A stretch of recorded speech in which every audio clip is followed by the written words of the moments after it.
Haleluya, puji Tuhan. Saat ini kita akan mendengarkan renungan firman Allah. Namun sebelumnya mari kita satu dalam doa. Engkau baik Tuhan, Engkau dahsyat, Engkau luar biasa.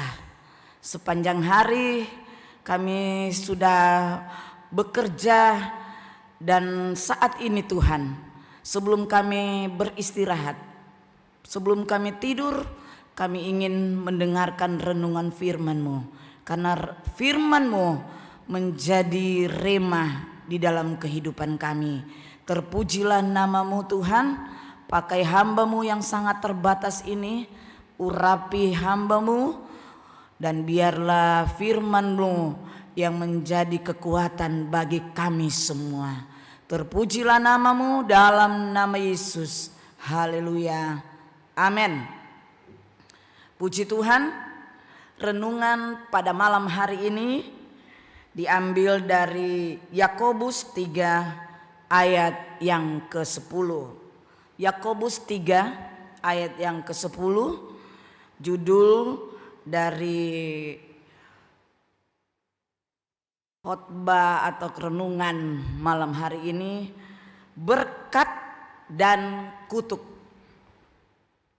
Yakobus 3 ayat yang ke-10, dari mulut yang satu keluar berkat dan kutuk. Hal ini saudaraku tidak boleh demikian terjadi. Haleluya. Berkat dan kutuk. Jadi setiap perkataan kita harus menjaganya baik-baik ya. Perkataan kita ini bisa membuat orang itu menjadi lemah dan bisa juga membuat orang menjadi semangat.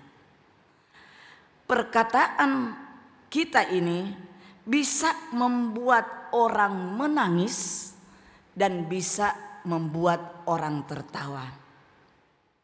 Perkataan kita ini bisa membuat orang menjadi takut dan bisa membuat orang menjadi berani.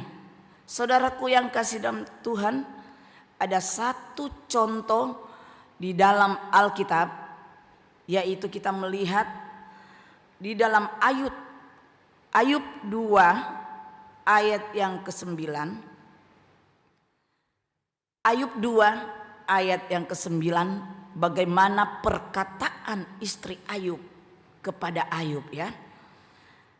Maka berkatalah istrinya kepadanya, masih bertekunkah engkau dalam kesalehanmu? Kutukilah Allahmu dan matilah. Ini istri seorang, dikatakan Alkitab, orang yang saleh. Ayub, Alkitab berkata Ayub orang yang saleh ya. Dan dia diperhadapkan oleh seorang istri yang mengeluarkan kata-kata, bukan mengeluarkan kata-kata menghibur dia. Di mana saudara tahu bersama bahwa cerita Ayub, dari dia berkelimpahan sampai dia menjadi miskin. Dari berkelimpahan, saudaraku yang kasih dalam Tuhan, ada banyak manusia sekarang ini ya, tidak bisa mengucap syukur. Kalau dia berkelimpahan, oh dia berkata Tuhan sudah memberkati saya. Tetapi Alkitab berkata mengucap syukurlah di dalam segala hal. Berarti walaupun dalam keadaan susah atau berkelimpahan, di dalam segala hal itu kita harus mengucap syukur.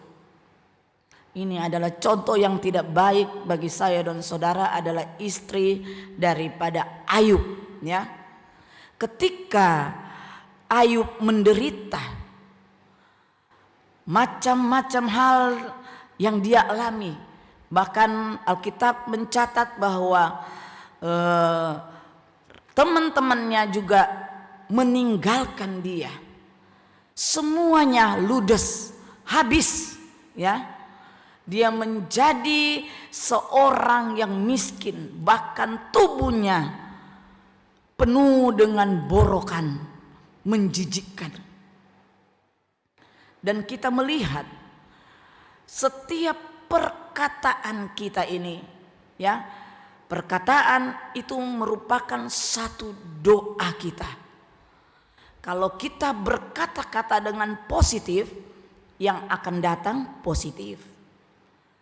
Kalau kita berkata-kata yang negatif, yang akan datang itu negatif. Karena perkataan kita ini adalah merupakan satu perkataan doa kita.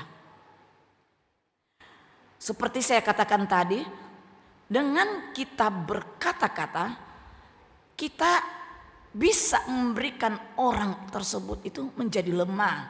Atau sebaliknya, dengan kita berkata-kata, kita bisa memberikan orang itu semangat.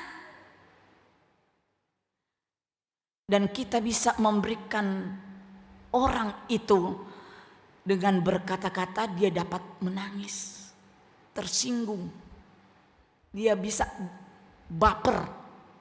Karena apa? Dengan perkataan kita, dengan ucapan kita menyinggung perasaan orang lain, dia bisa menangis.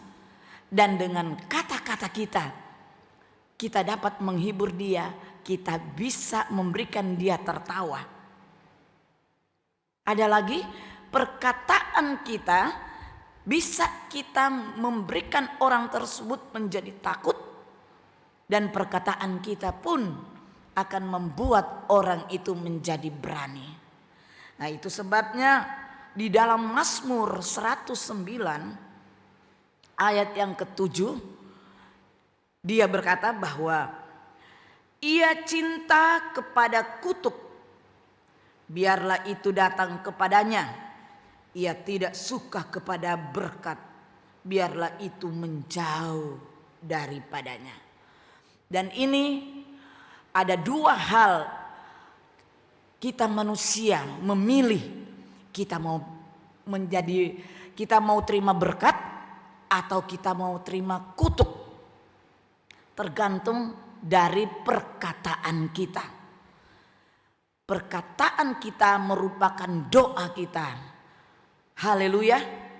Saudaraku yang kekasih dalam Tuhan,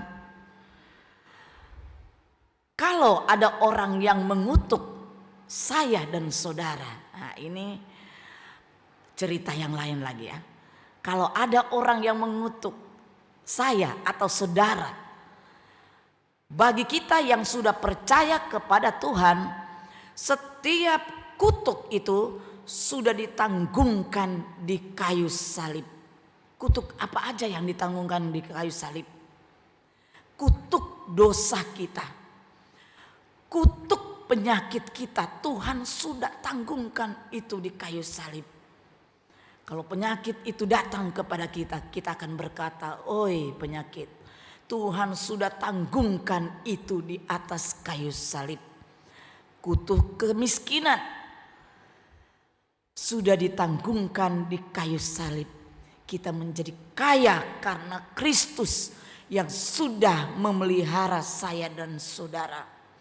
Kutuk kesusahan, kutuk apapun yang datang kepada kita, kita yakin dan percaya sebagai orang-orang yang mengerti kehendak Tuhan. Tuhan sudah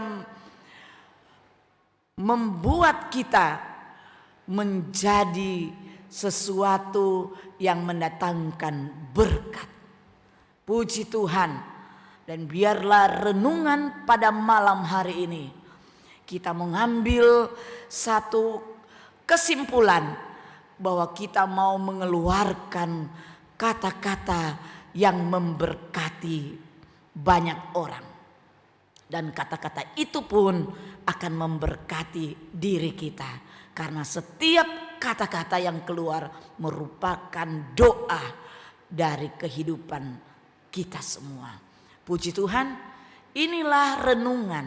Dan biarlah sidang jemaat semua yang mendengarkan dimanapun berada, baik yang masih di perjalanan ya, mungkin belum ada di rumah, maupun yang sudah berada di rumah, marilah renungkan firman Allah ini, bahwa berkat dan kutuk ada di dalam kehidupan kita. Tetapi marilah kita lebih banyak mengambil berkat itu. Kita lebih banyak mengeluarkan kata-kata positif, kata-kata yang membawa berkat, kata-kata yang menjadi satu kesaksian hidup bagi banyak orang. Puji Tuhan, mari kita berdoa. Terima kasih Tuhan Yesus. Biarlah renungan pada malam hari ini boleh menjadi kekuatan bagi kita semua, umat-umat percaya kepada Tuhan, bagi keluarga Shoshanim, jemaat Tuhan dimanapun berada. Biarlah kita menjadi orang-orang yang mengeluarkan kata-kata berkat, yang memberikan contoh bagi orang lain, memberikan motivasi bagi orang lain, untuk mereka pun menerima berkat. Dan lewat kata-kata kami, Tuhan pakai kami menjadi satu kesaksian yang hidup. Terima kasih. Terpujilah namamu Tuhan, berkati umat-umat Tuhan dimanapun berada. Di dalam nama Tuhan Yesus Kristus. Haleluya, haleluya. Amin.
Gerejaku adalah rumahku.